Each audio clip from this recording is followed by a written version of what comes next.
Hi friends, good evening. Welcome to my Impact channel. আশা করি সবাই ভালো আছো, সুস্থ আছো এবং যারা এই চ্যানেলের প্রথম দেখছো অবশ্যই চ্যানেলটি সাবস্ক্রাইব করো। আজকে আলোচনা করব যারা সরকারি চাকরির প্রস্তুতি নিচ্ছ তাদের উদ্দেশ্যে কিন্তু আজকের মেইন ভিডিওতে আলোচনা করার বিষয়। আজকে বিভিন্ন কারেন্ট অ্যাফেয়ার্স এবং জেনারেল নলেজ নিয়ে টোটাল ভিডিওতে পুঙ্খানুপুঙ্খভাবে আলোচনা করব। সো ভিডিওটি কেউ স্কিপ করবে না, সম্পূর্ণ ভিডিওটি শোনো এবং দেখো, পারলে নোট ডাউন করে নাও। এর দ্বারা কিন্তু তোমরা অনেকাংশে এফেক্টিভলি উপকার পাবে। আমি সুমন চক্রবর্তী, আমি well experience teacher cum author and YouTuber. So ভিডিওতে আসি। আজকের প্রথম কারেন্ট অ্যাফেয়ার্স, ভারতীয় বায়ুসেনায় রাফাল যুগের শুরু। 29শে জুলাই বুধবার দুপুর প্রায় 1টা নাগাদ রাফাল ভারতীয় আকাশ সীমার মধ্যে প্রবেশ করে। আরব সাগরে মোতায়েন ভারতীয় নৌসেনার যুদ্ধজাহাজ আইএনএস কলকাতা থেকে রাফাল প্রথম বার্তা may you touch the sky with glory পায়। পাল্টা আইএনএস কলকাতাকে হ্যাপি হান্টিং বলে রাফাল ভারতীয় ভূখণ্ডের দিকে এগোতে শুরু করে। এরপর ফ্রান্স থেকে প্রথম দফায় ভারতে উড়ে আসা 5টি রাফালকে পথ দেখিয়ে আম্বালায় নিয়ে আসে ভারতীয় বায়ুসেনা পরিবারের 23 বছরের পুরনো বিশ্বস্ত সদস্য সুখোই 30-র 2টি ফাইটার জেট।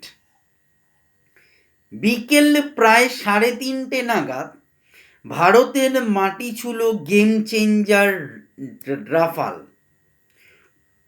পুরনো রীতি মেনে ওয়াটার ক্যাননের মাধ্যমে রাফালের গায়ে জল ছিটিয়ে পরিবারের নতুন সদস্যকে ভারতীয় বায়ুসেনা স্বাগত জানায়।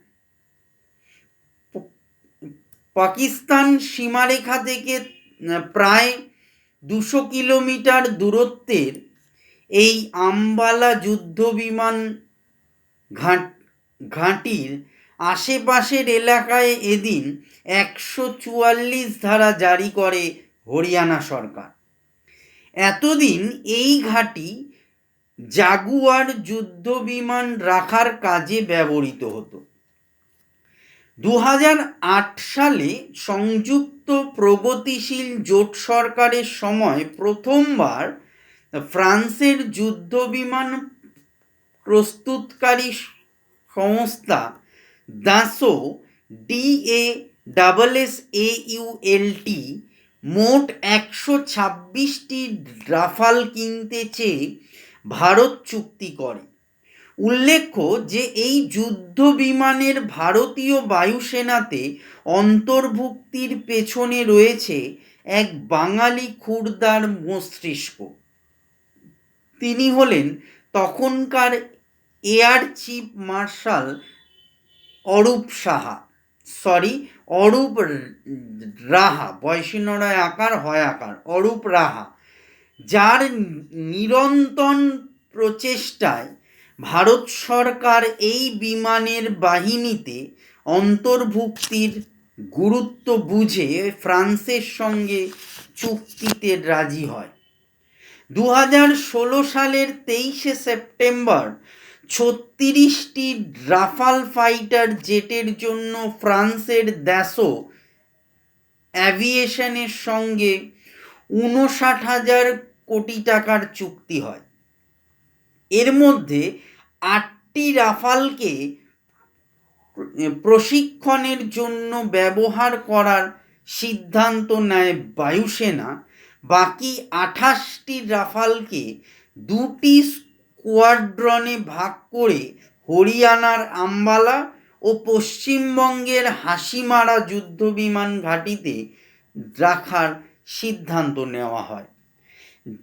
রাফালকে হরিয়ানার আম্বালা এয়ারবেসের 17 বছর গোল্ডেন অ্যারোজ স্কোয়াড্রনের অন্তর্ভুক্ত করা হবে। এবারে বলবো, একটা শব্দ আমি ইউজ করলাম, দুটো শব্দ, গোল্ডেন অ্যারোজ স্কোয়াড্রন। এটা কি জিনিস? গোল্ডেন গোল্ডেন অ্যারোজ স্কোয়াড্রন হলো 1951 সালের 1 অক্টোবর তৈরি। এই স্কোয়াড্রনের মোটো হলো উদয়ম অজাস্রম, অ্যারাইজ এভার, ARISEVER। 1951 থেকে 1999 সাল পর্যন্ত প্রতিটি যুদ্ধে ওয়েস্টার্ন এয়ার কমান্ডের অন্তর্গত এই স্কোয়াড্রনটি ভারতীয় বায়ুসেনার মুখ উজ্জ্বল করেছে। উল্লেখ্য যে 1999 সালে কার্গিল যুদ্ধের সময় এই স্কোয়াড্রনের দায়িত্বে ছিলেন প্রাক্তন বায়ুসেনা প্রধান BS ধানোয়া। 2016 সালে ভারতীয় বায়ুসেনা এই স্কোয়াড্রনটি বসিয়ে দিতে চেয়েছিল, কিন্তু 2019 সালের 21শে সেপ্টেম্বর সিদ্ধান্ত নেওয়া হয় যে বায়ুসেনার অন্যতম পুরনো ও বিশ্বস্ত এই স্কোয়াড্রনটি রাফাল বিমানের বাহিনীতে সেটেল করার গুরুদায়িত্ব দেওয়া হবে। এবারে আসি, এক নজরে রাফাল সম্বন্ধে আমরা কি কি বিষয় জানলাম। চতুর্থ প্রজন্মের যুদ্ধবিমান, স্থল, সমুদ্র, আকাশ সব জায়গায় আঘাত করতে পারে এই রাফাল যুদ্ধবিমান। নেক্সট, এটি মিডিয়াম মাল্টিরোল কমব্যাট এয়ারক্রাফট ক্যাটাগরির যুদ্ধবিমান, অর্থাৎ যুদ্ধ সব কাজে ব্যবহৃত হয়, যুদ্ধে সমস্ত জায়গায় সব কাজে এই রাফাল যুদ্ধ বিমান ব্যবহৃত হতে পারে। এরা যে কোনো সময় যুদ্ধের পরিস্থিতি পাল্টে দিতে পারে, তাই এদের গেম চেঞ্জার বলা হচ্ছে। এর 2টি ইঞ্জিন ও এটি আকাশ থেকে ভূমিতে ও সমুদ্রেও নির্ভুল নিশানা লাগাতে পারে। নেক্সট, 9 টনের বেশি যুদ্ধাস্ত্র বইতে পারে এই যুদ্ধবিমান রাফাল। অনেক উঁচু থেকে হামলা চালানো, যুদ্ধজাহাজ ধ্বংস করা, মিসাইল নিক্ষেপ, এমনকি পরমাণু হামলা চালানোর ক্ষমতাও রয়েছে এই যুদ্ধবিমান। রাফালকে আরও শক্তিশালী করার জন্য মেটিওর ও স্কাল্প নামে 2টি মিসাইল যোগ করেছে দ্যাসো অ্যাভিয়েশন। ইউরোপিয়ান অস্ত্র নির্মাতা সংস্থা MBDA মেটিওর ও স্কাল্প মিসাইল তৈরি করেছে। একসঙ্গে 6টি ক্ষেপণাস্ত্র বহনে সক্ষম, সর্বোচ্চ গতিবেগ ঘন্টায় 2222 কিলোমিটার, আকাশে মুখোমুখি যুদ্ধে 50,000 ফুটের বেশি উচ্চতায় উঠতে পারে। নেক্সট, এতে রয়েছে multi directional radar system, advance radar warning receiver system, শত্রুর রেডিও সিগন্যাল চিহ্নিত করতে এরা সক্ষম, শত্রুর আকাশসীমায় না ঢুকেও লক্ষ্যবস্তুতে আঘাতের ক্ষমতা এর রয়েছে। সো আজকের টপিক হলো এই রাফাল যুদ্ধের সম্বন্ধে ভারতীয় বায়ুসেনায় রাফাল যুদ্ধের যে শুরু, এই টপিকটা কিন্তু আমি পুঙ্খানুপুঙ্খভাবে যতটা আলোচনা সম্ভব আমি ততটাই আলোচনা করলাম। এর পরের টপিক আজকে সেটা হলো করোনার টিকার দৌড়ে ভারতের 8টি ফার্মাসিউটিক্যাল কোম্পানি আছে। করোনা এই 3টি অক্ষর নিয়ে এই মুহূর্তে সারা পৃথিবী ব্যতিব্যস্ত। তা সে এই মহামারীর সামনে সমগ্র মানবজাতির অসহায় আত্মসমর্পণের জন্যই হোক বা সারা পৃথিবীর স্বাস্থ্য ব্যবস্থা যাতে সম্পূর্ণরূপে ভেঙে না পড়ে তার জন্য জারি করা লকডাউনের জন্যই হোক, এহেন অবস্থায় এই মহামারীকে ঠেকাতে একমাত্র পন্থা হলো ভ্যাকসিন বা টিকা, যা বের করতে আসরে নেমেছে পৃথিবী খ্যাত সব ওষুধের কোম্পানি, রিসার্চ ল্যাব, মাইক্রোবায়োলজিস্ট বা জেনেটিক বিজ্ঞানীরা। এবার আলোচনায় আসি যে করোনা ভাইরাসের প্রথম প্রতিষেধক। 11ই আগস্ট টেলিকনফারেন্সে মন্ত্রিসভার বৈঠকে প্রেসিডেন্ট ভ্লাদিমির পুতিন জানান, প্রথম দেশ হিসেবে রাশিয়া করোনা ভাইরাসের প্রতিষেধক বের করেছে। রাশিয়ার প্রতিরক্ষা মন্ত্রক ও RDIF এর অর্থাৎ রাশিয়ান ডিরেক্ট ইনভেস্টমেন্ট ফান্ড সঙ্গে জোট বেঁধে Gamaleya Research Institute of Epidemiology and Microbiology এই ভ্যাকসিন তৈরি করেছে। অ্যাডিনো ভাইরাসের 2টি স্ট্রেনকে জিনগতভাবে বদলে তার ক্ষমতাকে দুর্বল করে এই ভ্যাকসিন তৈরি করা হয়েছে। 1957 সালে মহাকাশে প্রথম কৃত্রিম উপগ্রহ স্পুটনিক 1 পাঠায় রাশিয়া। বিশ্বে প্রথম উৎক্ষেপিত কৃত্রিম উপগ্রহের নামেই ভ্যাকসিনের নাম রাখা হয়েছে স্পুটনিক ভি। সরকারিভাবে তার প্রথম প্রয়োগ করা হয়েছে পুতিনের মেয়ের শরীরে।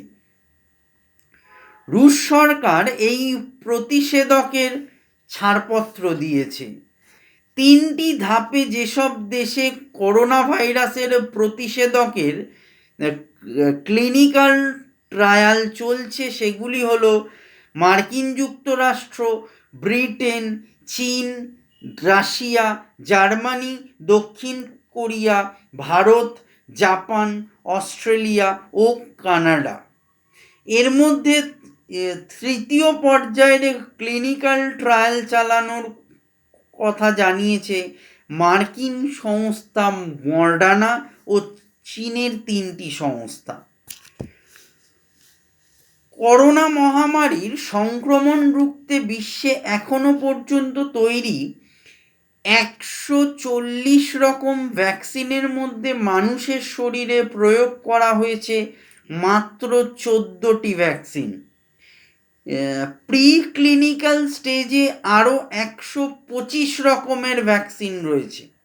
রাশিয়া, ব্রিটেন, মার্কিন যুক্তরাষ্ট্র, চীন, ইসরায়েল, জাপান, জার্মানি, অস্ট্রেলিয়ার সঙ্গে পাল্লা দিয়ে ভ্যাকসিন দৌড়ে ভারতও প্রথম সারিতেই রয়েছে। দেশের 8টি ফার্মাসিউটিক্যাল কোম্পানি করোনার ভ্যাকসিন তৈরি করেছে। এর মধ্যে মানবদেহে ভারত বায়োটেক ও জাইডাস ক্যাডিলার তৈরি ভ্যাকসিনের ট্রায়াল শুরু হয়েছে।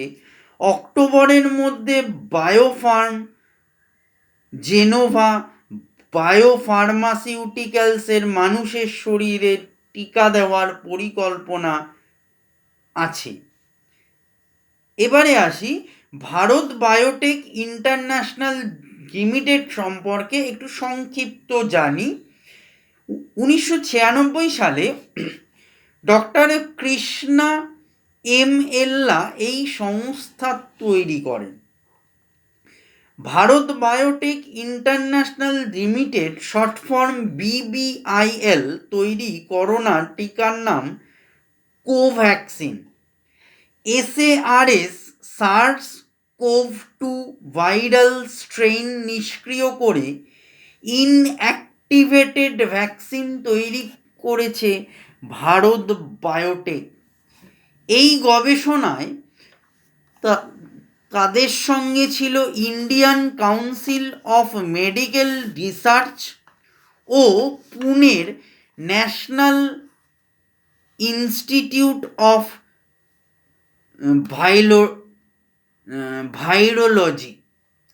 ভারত বায়োটেক দাবি করেছে যে প্রিক্লিনিক্যাল স্টেজে গিনিপিগ ও ইঁদুরের শরীরে এই ভ্যাকসিন ক্যান্ডিডেটের ট্রায়াল সফল হয়েছে।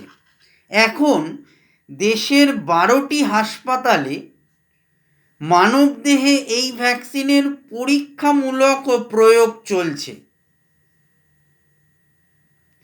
এই সব হাসপাতালের মধ্যে রয়েছে দিল্লির এইমস, পাটনার এইমস, বিশাখাপত্তনমের কিং জর্জ হাসপাতাল, রোহতকের PGIMS, কর্ণাটকের জীবনরেখা হাসপাতাল, নাগপুরের গিল্লুরকর মাল্টি স্পেশালিটি হাসপাতাল, গোরক্ষপুরের রানা হাসপাতাল, চেন্নাইয়ের SRM, হায়দ্রাবাদের Nizam Institute of Medical Science, ভুবনেশ্বরের কলিঙ্গ হাসপাতাল, কানপুরের প্রখর ও সোয়াল এক হাসপাতাল প্রথম ও দ্বিতীয় পর্যায়ে এই ভ্যাকসিন দেওয়া হবে। নেক্সট হচ্ছে আমাদের জাইডাস ক্যাডিলা। দেশের প্রথম সারির ফার্মাসিউটিক্যাল কোম্পানি জাইডাস ক্যাডিলার আগে প্রথম সোয়াইন ফ্লুর ভ্যাকসিন দেশের বাজারে আনে এই জাইডাস ক্যাডিলা। করোনা প্রতিরোধে তাদের তৈরি ভ্যাকসিনের নাম জাইকভ-ডি। আমেদাবাদের এই সংস্থা জানায় তারা DNA deoxyribo nucleic acid plasmid vaccine তৈরি করেছে। এই প্লাজমিড DNA হলো ব্যাকটেরিয়ার এক্সট্রা ক্রোমোজোনাল DNA। বিশেষ বৈজ্ঞানিক পদ্ধতিতে এই ডিএনএকে করোনা টিকা তৈরির কাজে লাগানো হয়েছে। এই ভ্যাকসিন শরীরে ঢুকে ভাইরাল প্রোটিনের অনুরূপ প্রোটিন তৈরি করবে ও BOT কোষকে সক্রিয় করে অ্যান্টিবডি তৈরির প্রক্রিয়া শুরু করবে। সংস্থার চেয়ারম্যান পঙ্কজ আর পটেল প্রথম ও দ্বিতীয় পর্যায়ে 1048 জনকে এই টিকা দেওয়া হবে।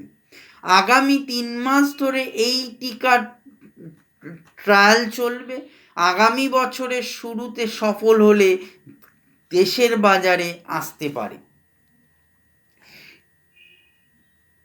নেক্সট হচ্ছে অ্যাস্ট্রাজেনেকা ও সেরাম ইনস্টিটিউট।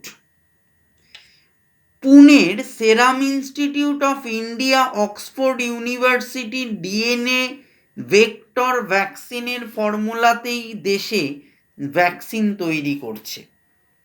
অক্সফোর্ডের ভ্যাকসিনের প্রথম পর্যায়ের ট্রায়ালের রিপোর্টের ওপর ভিত্তি করে সেরাম দেশের বাজারে ভ্যাকসিন আনবে। জেন্নার ইউনিভার্সিটি ও অ্যাস্ট্রাজেনেকার যৌথ উদ্যোগে অক্সফোর্ড ডিএনএ ভেক্টর ভ্যাকসিন তৈরি করেছে। অক্সফোর্ডের কোভিড ভ্যাকসিন গবেষণার অন্যতম সদস্য ডক্টর অ্যাড্রিয়ান হিলের তত্ত্বাবধানে সিরামেও এই ভ্যাকসিন ক্যান্ডিডেট ডিজাইন করা হয়েছে। সেপ্টেম্বর থেকে অক্টোবরের মধ্যে পর্যাপ্ত পরিমাণে ভ্যাকসিন তৈরি হয়ে যাবে বলে আশা করছে তারা। নেক্সট হচ্ছে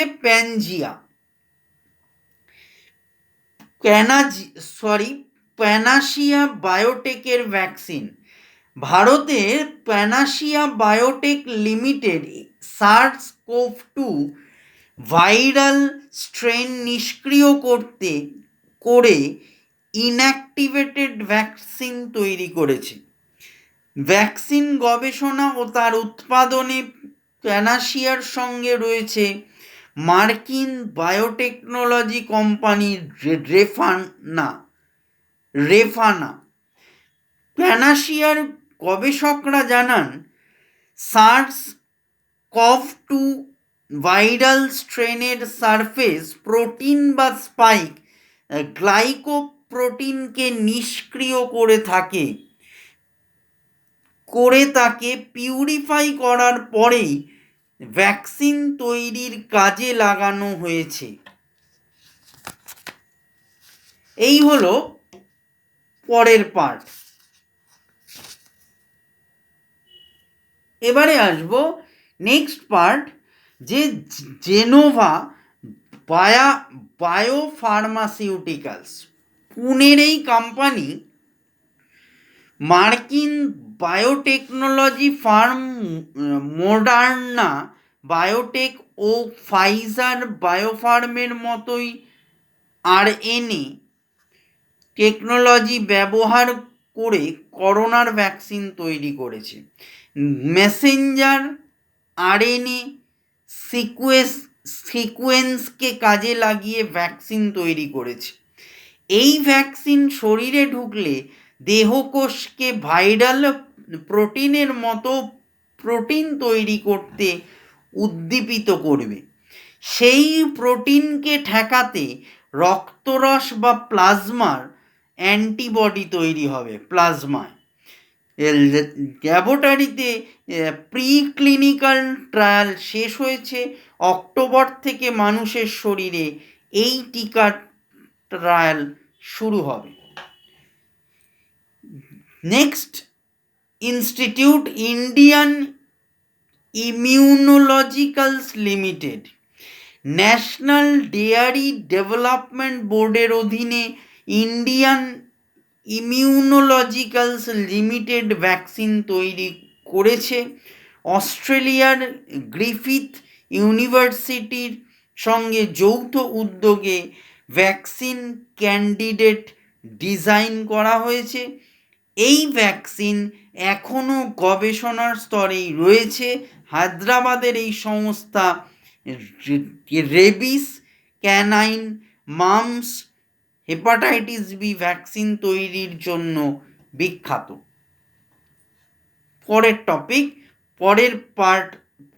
পরের ইনস্টিটিউট হচ্ছে মিনভ্যাক্স। কেন্দ্রীয় স্বাস্থ্য মন্ত্রকের অনুমোদনেই ব্যাঙ্গালোরের এই সংস্থা ভ্যাকসিন তৈরি করছে। Biotechnology industry research assistance council vaccine গবেষণার কাজে এই সংস্থাকে 15 কোটি টাকা অনুদান দিয়েছে। ভ্যাকসিন ক্যান্ডিডেট এখনও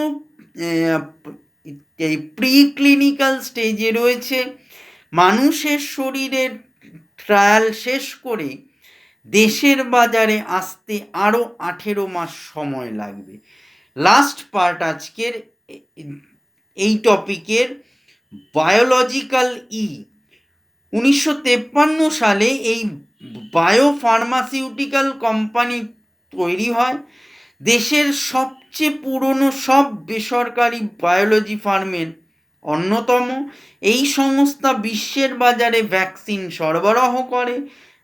মার্চে কোভিড ভ্যাকসিন তৈরি শুরু করেছে। ভ্যাকসিনের ট্রায়াল এখনও প্রি ক্লিনিক্যাল স্টেজেই রয়েছে। সো আজকে প্রথমেই যেটা বললাম যে করোনার টিকার দৌড়ে ভারতের 8টি ফার্মাসিউটিক্যাল কোম্পানি, এই 8টা ফার্মাসিউটিক্যাল কোম্পানি সম্বন্ধে কিন্তু সংক্ষেপে যতটা বলা যায় আমি ততটাই বলার চেষ্টা করলাম। নেক্সট টপিক আজকে আসবো। নেক্সট টপিকে কার্যকর, নেক্সট কারেন্ট অ্যাফেয়ার্স খুব ইম্পর্টেন্ট, এটাও কার্যকর ক্রেতা সুরক্ষা আইন 20 জুলাই 20 জুলাই থেকে সারা দেশে ক্রেতা সুরক্ষা আইন চালু হয়। যে কোনো প্রতারণার হাত থেকে বাঁচার জন্য এই আইন ক্রেতাদের বাড়তি সুরক্ষা দেবে। আগে কোনো কেনা জিনিসের অভিযোগ জানানো খুবই সময় সাপেক্ষ, জটিল ও ব্যয়বহুল ছিল। এবার থেকে ক্রেতা যে রাজ্যে বা এলাকায় রয়েছেন সেখান থেকেই ক্রেতা সুরক্ষা কমিশনের কাছে অভিযোগ জানাতে পারবেন। এর ফলে যাবতীয় অভিযোগের নিষ্পত্তি করার কাজ অনেক তাড়াতাড়ি করা যাবে। 2019 সালে এই আইন তৈরি হয়। তারপর কেন্দ্রীয় সরকারের তরফে রুল জারি করা হয়। এই রুলেই জানানো হয় যে 20 জুলাই থেকে সারা দেশে এই আইন চালু হবে। 24 জুলাই কনজিউমার প্রোটেকশন আইনের আওতায় কনজিউমার প্রোটেকশন ই-কমার্স বিধি 2020 কার্যকর করার কথা জানায় কেন্দ্রীয় সরকার। দেশের অনলাইন ক্ষেত্রে বিক্রি হওয়া সব পণ্যই এর আওতায় আসবে। এবার আসবো শাস্তি। ক্রেতা সুরক্ষা আইনে দোষীদের কড়া শাস্তির ব্যবস্থা করা হয়েছে। দোষী প্রমাণিত হলে 6 মাস থেকে 7 বছর পর্যন্ত জেল ও 5 লাখ টাকা পর্যন্ত জরিমানার উল্লেখ রয়েছে। প্রতারণার কোনো ক্রেতা মারা গেলে দোষী প্রমাণিত ব্যবসায়ী ন্যূনতম 7 লাখ জরিমানা ও যাবজ্জীবন কারাবাস হতে পারে। সো এই হলো কার্যকর ক্রেতা সুরক্ষা আইন। নেক্সট পার্ট আজকের কারেন্ট অ্যাফেয়ার্স। শ্রীলঙ্কার মসনদে মাহিন্দা রাজ। 2/3 সংখ্যাগরিষ্ঠতা নিয়ে মাহিন্দা রাজাপক্ষের নেতৃত্বাধীন শ্রীলঙ্কা পিপলস ফ্রন্ট SLPP ক্ষমতা দখল করল। 225 আসনের পার্লামেন্টে এককভাবে SLPP 145টি আসন দখল করেছে। এছাড়াও এই জোট আরও 5টি আসন পেয়েছে। 5ই আগস্ট শ্রীলঙ্কায় ভোট হয়। শ্রীলঙ্কার প্রেসিডেন্ট হলেন গোতাবায়া রাজাপক্ষে। ভোটে জিতে শ্রীলঙ্কার প্রধানমন্ত্রী হলেন মাহিন্দা রাজাপক্ষে। এর আগে 2005 সাল থেকে 2015 সাল পর্যন্ত মাহিন্দা রাজ প্রেসিডেন্ট পদে ছিলেন। এবারের প্রধানমন্ত্রী নির্বাচনে মাহিন্দার প্রধান প্রতিদ্বন্দ্বী ছিলেন প্রাক্তন প্রধানমন্ত্রী রানিল বিক্রমাসিংহে। আজকের লাস্ট টপিক কারেন্ট অ্যাফেয়ার্স।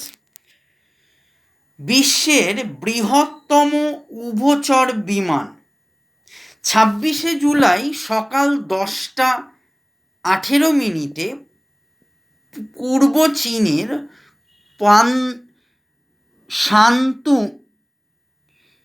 শান্তুং প্রদেশের ছিংতাওয়ে সমুদ্রের ওপর স্থানীয় প্রযুক্তিতে তৈরি বিশ্বের বৃহত্তম দূরপাল্লার উভচর বিমান AG-600 পরীক্ষামূলক উড়ান সফলভাবে সম্পন্ন হলো। এই বিমান জটিল আবহাওয়াতেও উঠতে সক্ষম।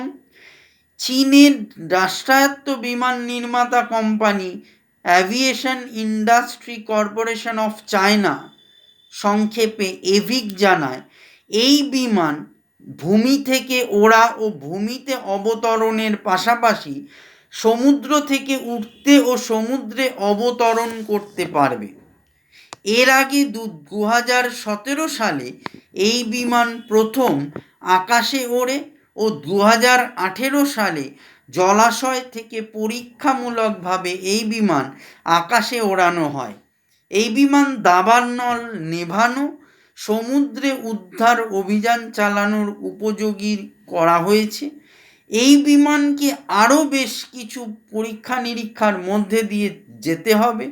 সব পরীক্ষায় উত্তীর্ণ হওয়ার পর আনুষ্ঠানিকভাবে ওড়ানো শুরু হবে এই বিশ্বের বৃহত্তম উভচর বিমান। সো আজকের কারেন্ট অ্যাফেয়ার্স কিন্তু মোটামুটি একটা আউটলাইন তোমাদের দিলাম। এবারে আসবো শর্ট কারেন্ট অ্যাফেয়ার্স কিছু। 4 সেপ্টেম্বর পূর্ব লাদাখ সীমান্তে উত্তেজনা প্রশমনে মস্কোতে বৈঠক বসল ভারত ও চীন। মস্কো সফররত ভারতের প্রতিরক্ষামন্ত্রী রাজনাথ সিংয়ের সঙ্গে আলোচনায় বসতে আগ্রহ প্রকাশ করেন চীনা প্রতিরক্ষামন্ত্রী ওয়েন ফেঙ্গি। সাংহাই কোঅপারেশন অর্গানাইজেশন SCOর বৈঠক উপলক্ষে ভারত ও চীনের প্রতিরক্ষামন্ত্রীরা গিয়েছেন রাশিয়ায়। দুদেশের বৈঠক শুরুর আগে এদিন SCOর বৈঠকে চীনা প্রতিরক্ষামন্ত্রীর উপস্থিতিতেই রাজনাথ বলেন, আঞ্চলিক শান্তির জন্য জরুরি হল আস্থা, অনাক্রমণ ও পারস্পরিক সংবেদনশীলতা। নেক্সট হচ্ছে 10ই সেপ্টেম্বর লাদাখ নিয়ে ভারত চীন বিদেশ মন্ত্রী বৈঠক মস্কোয়। 8ই সেপ্টেম্বর পূর্ব লাদাখ সীমান্তে ভারত গুলি চালিয়েছে বলে চীন যে অভিযোগ করেছিল তা অস্বীকার করল ভারত। নয়াদিল্লি জানায় গুলি চালিয়েছে চীনই।